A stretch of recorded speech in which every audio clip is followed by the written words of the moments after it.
और अब आपको सीधे लिए चलेंगे असम, जहां पर प्रधानमंत्री नरेंद्र मोदी किसान सम्मान निधि की 22वीं किस्त जारी कर रहे हैं। ऑनलाइन ये किस्तें पूरे देश भर में जारी की जा रही हैं। कार्यक्रम अलग अलग प्रदेशों में हो रहा है। फिलहाल जो तस्वीरें आप देख रहे हैं गुवाहाटी से देख रहे हैं। किसान सम्मान निधि की 22वीं किस्त जारी की गई है। कई परियोजनाओं का लोकार्पण और शिलान्यास भी प्रधानमंत्री नरेंद्र मोदी कर रहे हैं। सीधी तस्वीरें गुवाहाटी से।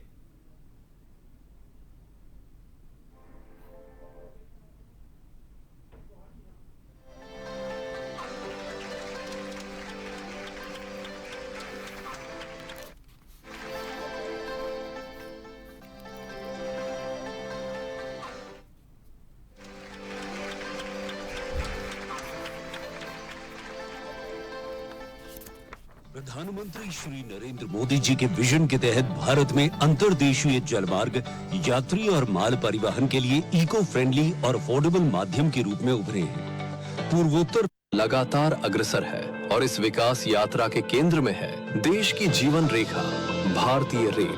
प्रधानमंत्री नरेंद्र मोदी जी के नेतृत्व में गत 11 वर्षों में पूर्वोत्तर का चहुमुखी विकास हुआ है।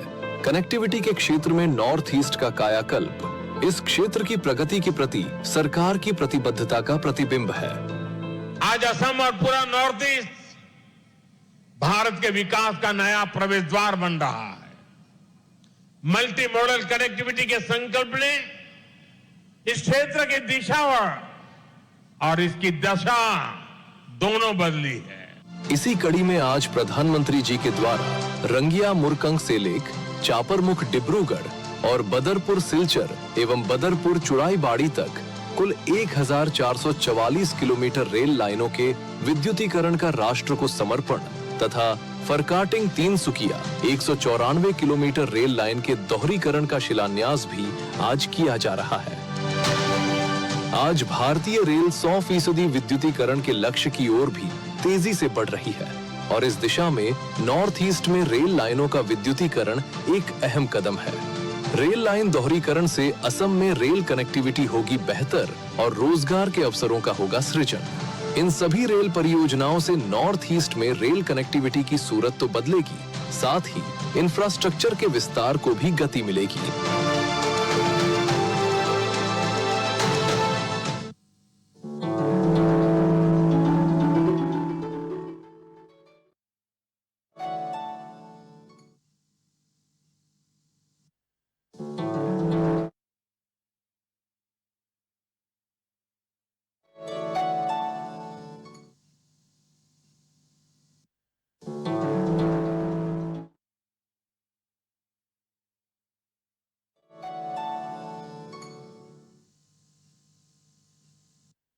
असम भारत के ऊर्जा सामर्थ्य को बढ़ाने वाली धरती है। प्रधानमंत्री श्री नरेंद्र मोदी जी के नेतृत्व में भारत सरकार के hydrocarbon vision 2030 for the north east के अंतर्गत उत्तर पूर्वी क्षेत्र की जरूरतों को देखते हुए नुमालीगढ़ रिफाइनरी की क्षमता को 3 गुने से अधिक विस्तार किया जा रहा है। बढ़ी हुई रिफाइनरी क्षमता को उचित उपयोग के लिए संबंधित पाइपलाइन की क्षमता को भी 3 गुना बढ़ाया गया है। परियोजना के क्रियान्वयन के दौरान कुशल नेतृत्व प्रबंधन और त्वरित निर्णय क्षमता से परियोजना लागत के 100 करोड़ रुपए की बचत संभव हो सकी है। साथ ही इसने असम और पश्चिम बंगाल में व्यापक रोजगार सृजित किया। नुमालीगढ़ सिलीगुड़ी प्रोडक्ट पाइपलाइन की उन्नत सुविधाएं अब भारत के माननीय प्रधानमंत्री श्री नरेंद्र मोदी जी द्वारा राष्ट्र को समर्पित की जा रही हैं। इसी क्रम में एक और ऐतिहासिक पहल पूर्वोत्तर क्षेत्र में स्वच्छ ऊर्जा के भविष्य को आकार दे रही है। उत्तर पूर्वी राज्यों में उपलब्ध ऊर्जा संसाधनों के समुचित विकास के लिए एक प्राकृतिक गैस पाइपलाइन नेटवर्क की आवश्यकता महसूस की गई। नॉर्थ ईस्ट के हर राज्य को इस ग्रिड से जोड़ने के लिए 9,200 करोड़ से ज्यादा की लागत राशि से इंद्रधनुष गैस ग्रिड लिमिटेड नाम से एक ज्वाइंट वेंचर भी बनाया गया। इसका फेज 1 जो आज श्री नरेंद्र मोदी जी द्वारा राष्ट्र को समर्पित की जा रही है, जो असम, अरुणाचल प्रदेश और नागालैंड में 553 किलोमीटर तक विस्तृत है और इसकी क्षमता 4.75 MMSCM पर डे है।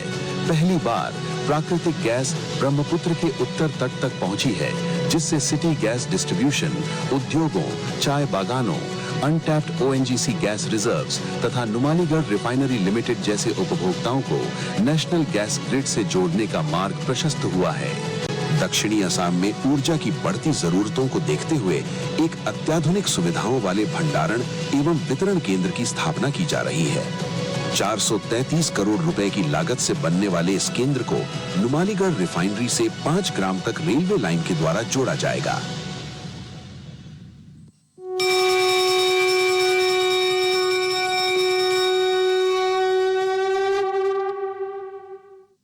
हर स्तर पर विकास, हर दिशा में विकास और एक खूबसूरत विकसित देश। इस संकल्प के साथ माननीय प्रधानमंत्री श्री नरेंद्र मोदी जी के यशस्वी नेतृत्व में देश लगातार नई ऊंचाइयों को छू रहा है। उनके मजबूत नेतृत्व में असम और पूर्वोत्तर भी विकास और प्रगति की सफल यात्रा में अग्रसर हैं। विश्व के अग्रणी नेता माननीय प्रधानमंत्री श्री नरेंद्र मोदी जी के इस विकास के सपने को असम सरकार ने जारी रखते हुए कई और महत्वपूर्ण परियोजनाएं शुरू की हैं। एक भारत श्रेष्ठ भारत। इसी श्रेष्ठ भारत के संकल्प के तहत असम की राजधानी गुवाहाटी में एकता मॉल बनकर तैयार हो गया है। एकता मॉल से लोकल इकोनॉमी को भी गति मिलेगी और एक भारत श्रेष्ठ भारत की भावना की भी और अधिक मजबूत होगी। ये प्रधानमंत्री एकता मॉल स्थानीय रूप से उत्पादित वस्तुओं, छोटे व्यवसायों, कारीगरों, सड़क किनारे के व्यापारियों तथा पारंपरिक खाद्य व्यवसायियों को एक वाणिज्यिक मंच प्रदान करेगा। ये मॉल पर्यटन और शिल्प कला के विकास का एक महत्वपूर्ण केंद्र भी बनेगा। प्रधानमंत्री Ekta mall ODOP, one district one product, पारंपरिक उत्पादों और GI टैग युक्त वस्तुओं के वाणिज्यिक विकास का एक स्थायी केंद्र होगा। केंद्र सरकार के सहयोग से बने इस मॉल का कुल निर्माण व्यय 298 करोड़ रुपए है। G+4 इमारत वाले इस मॉल का प्रमुख विशेषताएं हैं। अन्य राज्यों और केंद्र शासित प्रदेशों के लिए पर्याप्त और समान आकार के 35 वाणिज्यिक स्टॉल बनाए गए हैं। मॉल में फूड कोर्ट की व्यवस्था होगी। ये हमारे लिए गर्व और सौभाग्य का एक अत्यंत महत्वपूर्ण क्षण है। आज माननीय प्रधानमंत्री श्री नरेंद्र मोदी जी इस सपनों के मॉल का उद्घाटन कर इसे जनता को समर्पित करने जा रहे हैं।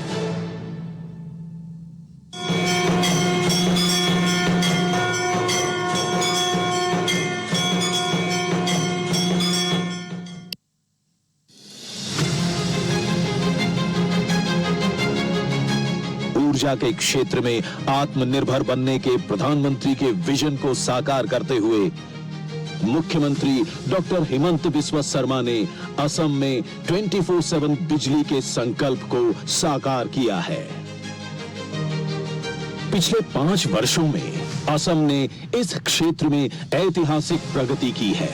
पूर्वोत्तर का ऊर्जा केंद्र बनता असम आज बिजली उत्पादन और आपूर्ति के क्षेत्र में राष्ट्रीय औसत से आगे बढ़ चुका है। 5 वर्षों में 12 लाख से अधिक नए बिजली कनेक्शन आवंटित किए गए हैं। PM सूर्य घर योजना के अंतर्गत अब तक 1 लाख से अधिक सोलर रूफटॉप प्लांट स्थापित किए जा चुके हैं। इसके साथ ही 4600 मेगावाट की पंप्ड स्टोरेज परियोजनाओं पर कार्य शीघ्र प्रारंभ होगा और 3200 मेगावाट की ग्रीनफील्ड थर्मल पावर परियोजना असम को ऊर्जा आत्मनिर्भरता की दिशा में मजबूत आधार प्रदान कर रही है। इन्हीं उपलब्धियों की श्रृंखला में आज असम को मिल रही है एक और ऐतिहासिक सौगात, लोअर कोपिली जल विद्युत परियोजना। लोअर कोपिली जल विद्युत परियोजना कोपिली नदी पर स्थित है, जो ब्रह्मपुत्र की एक प्रमुख सहायक नदी है। ये परियोजना दिमा हसाओ और पश्चिम कार्बी आंगलोंग जिलों में विकसित की गई है। 120 मेगावाट क्षमता वाली ये परियोजना हर वर्ष लगभग 470 मिलियन यूनिट स्वच्छ हरित ऊर्जा का उत्पादन करेगी। 2416 करोड़ रुपए की लागत से बनी ये परियोजना रिकॉर्ड समय में पूरी की गई है और इस परियोजना के जो असम की कुल विद्युत उत्पादन क्षमता अब बढ़कर 1300 मेगावाट हो गई है। आज इस ऐतिहासिक अवसर पर माननीय प्रधानमंत्री श्री नरेंद्र मोदी लोअर कोपिली जल विद्युत परियोजना को राष्ट्र को समर्पित कर रहे हैं।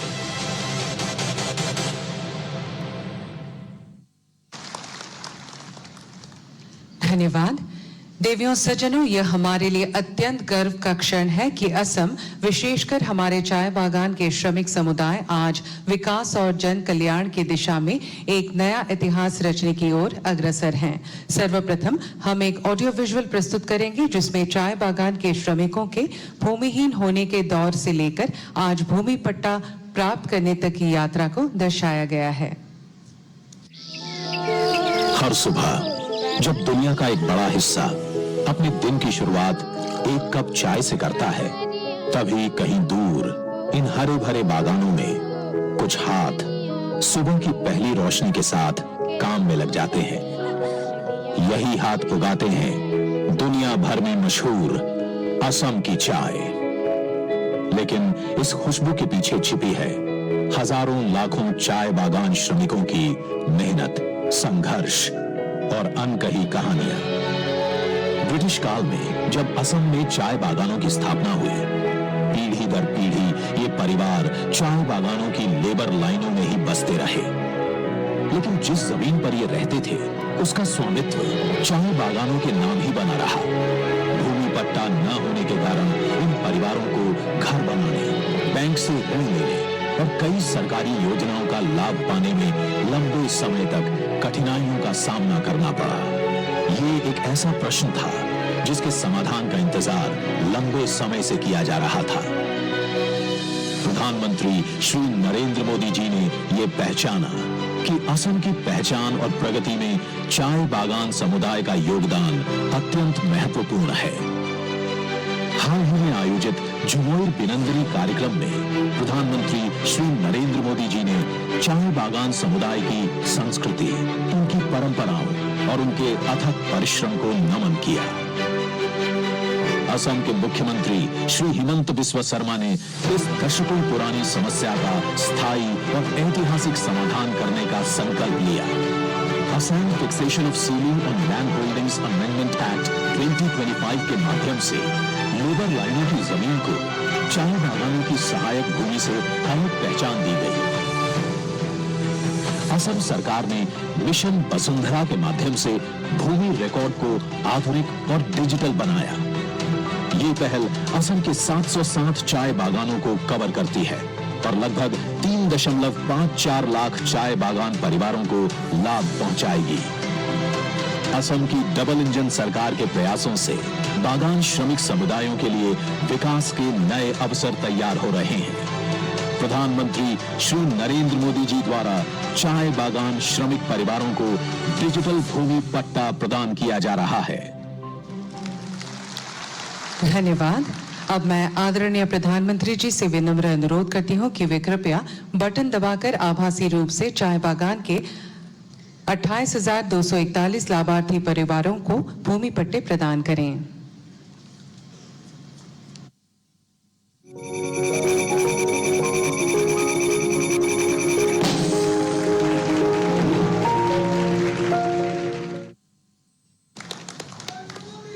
धन्यवाद महोदय।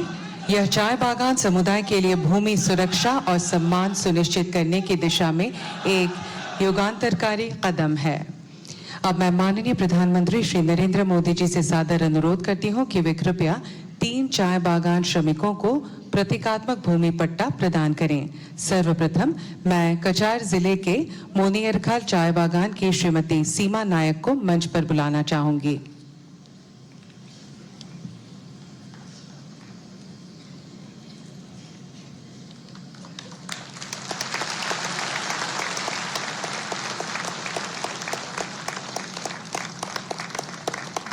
धन्यवाद। अब मैं डिब्रूगढ़ जिले के डेनजॉय चाय बागान के श्री कुथाराती भूमिज को मंच पर आमंत्रित करती हूं।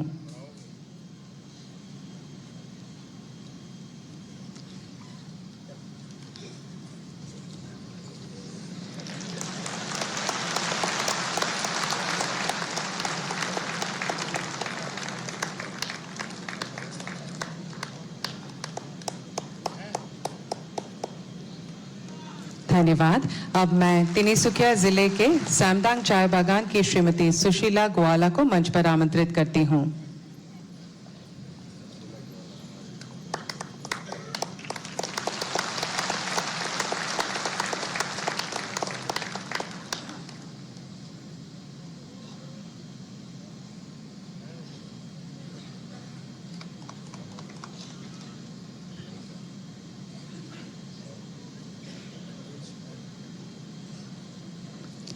धन्यवाद महोदय।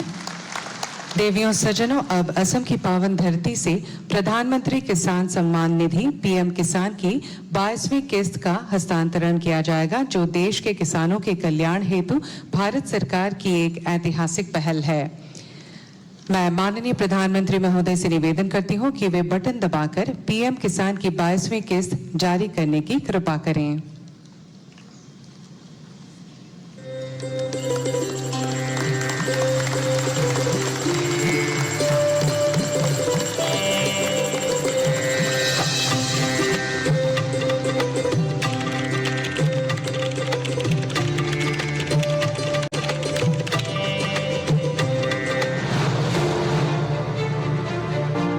प्रधानमंत्री नरेंद्र मोदी जी का विश्वास है, अगर किसान मजबूत है तो देश अडिग है, अगर किसान आत्मनिर्भर है तो भारत सशक्त है।